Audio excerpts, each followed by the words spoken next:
আজ এই রান্নাটা করতে গিয়ে মনের মধ্যে যে এত ভয় লাগছিল যে রান্নাটা কেমন হবে, কারণ সবাই কিন্তু রান্না করার সময় কষ্ট কিন্তু পারফেক্ট মানে 100তে 100ই করে, কিন্তু এরপরে যদি রান্না খারাপ হয় তখন কিন্তু খুব ভয় লাগে।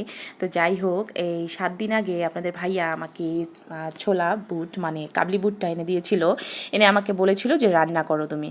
তো যেহেতু আমি বুট রান্না করেছি, তো এখন আমি এটা কিভাবে রান্না করবো একটু ইউটিউবে সার্চ দিলাম। তো ইউটিউবে সার্চ দিয়ে দেখলাম যে ওরা ওদের মতো করছে, এতটাই মশলা, টক দই, এক একটা জায়গায় এক এক, কিন্তু ভাবলাম যে না, আমি আমার মতোই করি। তো এটাকে ওভারনাইট আমি এটা হচ্ছে ঠান্ডা পানি দিয়ে ভিজতে দিয়েছিলাম। তো দেখতেই পাচ্ছেন এক একটা ফুলে কি হয়েছে, এত ভালো লাগছে দেখতে, ভীষণই ভালো লাগছে। তো চলুন খুব ইজিভাবে শেয়ার করি আপনাদের সঙ্গে আমি কিভাবে রান্না করলাম। তো আসসালামু আলাইকুম, by the way this is me, welcome back to my another video. তো এখানে আমি একটা প্রেশার কুকারে সেই কাবলি বুটগুলো দিয়ে দিচ্ছি, সামান্য একটু পানি দিয়েছি আর দিচ্ছি কয়েকটা তেজপাতা।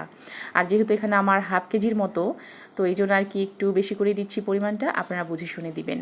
তো এখানে সামান্য একটু দিচ্ছি হলুদ আর দিচ্ছি টেস্টের জন্য লবণ। তো এটাকে আমি একটু সিদ্ধ করে নিব, সিদ্ধ করে পাশে রেখে দিয়েছি। তো এর পরের স্টেপে চলে যাচ্ছি। একটা ফ্রাই প্যান বসিয়ে বেশ কিছু তেল দিয়ে দিয়েছি। তো এখানে অ্যাড করব কয়েকটা ডালচিনি এবং দুটা সাদা এলাচ। এটা ফ্লেভারটা দারুণ আসে, খেতেও ভালো লাগে। আপনাদের ভালো না লাগলে আমি বাটা মশলা ইউজ করছি, সেটাই দেখিয়ে দিচ্ছি। এখানে নিয়েছি হাফ বাটি পেঁয়াজ বাটা, 1 চামচের মতো নিয়েছি ধনিয়া বাটা, 2টা নিয়েছি টমেটো পেস্ট, আর নিয়েছি কাঁচামরিচের কয়েকটা পেস্ট করা। এটা আমার যা আমাকে হেল্প করেছে এখানে।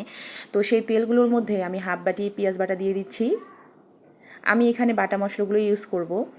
তো এটাকে ভালো করে কিন্তু মানে ভেজে নিতে হবে, পেঁয়াজের একটা গন্ধ সেটা যেন না থাকে। তো এখানে আমি ভরা ভরা করে 1 টেবিল চামচের মতো আদা বাটা দিয়েছি, আর 1 টেবিল চামচ দিয়েছি রসুন বাটা, আর মানে হাফ টেবিল চামচের মতো দিয়েছি জিরা বাটা। তো এটাকে ভালো করে কষিয়ে নিব। এরপরে দিচ্ছি কাঁচামরিচ বেটে রেখেছি সেটা। তো মশলা কষাটা কিন্তু সবচেয়ে বেশি ইম্পর্টেন্ট, কারণ মশলা একটা বাজে গন্ধ থাকে যেটা আপনার খাবারটাকে নষ্ট করে দিবে। তো এখানে আমি 1 টেবিল চামচের মতো দিচ্ছি লাল মরিচের গুঁড়া, আর কালারের জন্য দিচ্ছি হলুদ গুঁড়া 1 টেবিল চামচ। তো এটাকে ভালো করে কষিয়ে নিব, সামান্য একটু পানি দিয়ে দিচ্ছি। পানি দিয়ে এটাকে আরেকটু কষিয়ে নিব।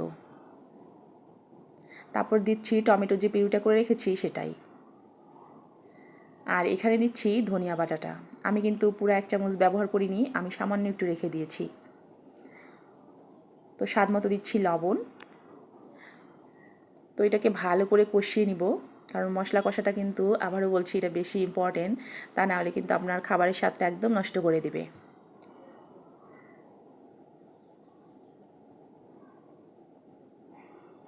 তো এখানে আরেকটু পানি দিয়ে যখন বলক আসবে তখন আমি দিয়ে দিব সেই ছোলা বুটটা বা কাবলি বুটটা। আচ্ছা, আপনারা কে কী নামে এটাকে চিনেন বলেন তো? আমরা যেহেতু ছোলা বুট খাই, যেটা রোজার মাসে সবসময় সন্ধ্যায় খাই ইফতারের সময়, আর এটাকে কি বলেন? কাবলি বুট না ছোলা কি বলেন? আর ভাটুরে যেটা হচ্ছে একদম পুরীর মতো করা হয়, পরোটার মতো বড় তেলের মধ্যে ভাজা হয়, সেটাকে বলে ভাটুরে মাছ, ছোলা ভাটুরে। আর আমি যেহেতু এটা অন্য কিছু দিয়ে খেয়েছি সেটাও শেয়ার করবো। আপনারা চাইলে এটাকে হচ্ছে লুচি, পরোটা এবং মানে মুড়ির সাথে মানে খেতে পারেন। আর আমি কি দিয়ে খেয়েছি সেটা কিন্তু আপনাদেরকে শেষেই দেখিয়ে দিব। তো যাই হোক, কষানো হওয়ার পরে আমি এই যে ছোলা বুটটা মানে কাবলি বুটটা দিয়ে দিয়েছি। তো এটাকে ভালো করে এখন কষিয়ে নিব। তো যেহেতু আমি এখানে টমেটো দিয়েছি, একটু টক লাগছে, 1 টেবিল চামচ দিয়েছিলাম কিন্তু চিনি, এটা টেস্টের জন্য, আপনারা চাইলে স্কিপ করতে পারেন। আর গরম মশলা দিয়ে ভালো করে কিন্তু আমি একদম মিশিয়ে নিচ্ছি। আর বাড়ির সবাই খেয়ে কিন্তু এক কথায় বলেছে অসাধারণ, সত্যি খুব ভালো লেগেছিল সবারই। তো ফ্লেভারের জন্য দিচ্ছি বা একটু ঝালের জন্য কয়েকটা মরিচ ভেঙে দিচ্ছি। তো এটা কিন্তু আমার একদম হয়ে গেছে, দেখতেই পাচ্ছেন আমি কিভাবে নামাচ্ছি।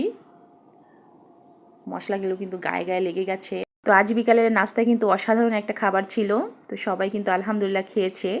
তো আপনাদের কাছে কেমন লেগেছে অবশ্যই একটা কমেন্ট করবেন। আমি কিন্তু শসা, কাঁচামরিচ, পেঁয়াজ এবং সাথে দিয়েছিলাম লেবুর রস, এভাবে খেয়েছি আলহামদুলিল্লাহ, খুবই ভালো লেগেছে। বিকালের নাস্তা হিসাবে কিন্তু পারফেক্ট।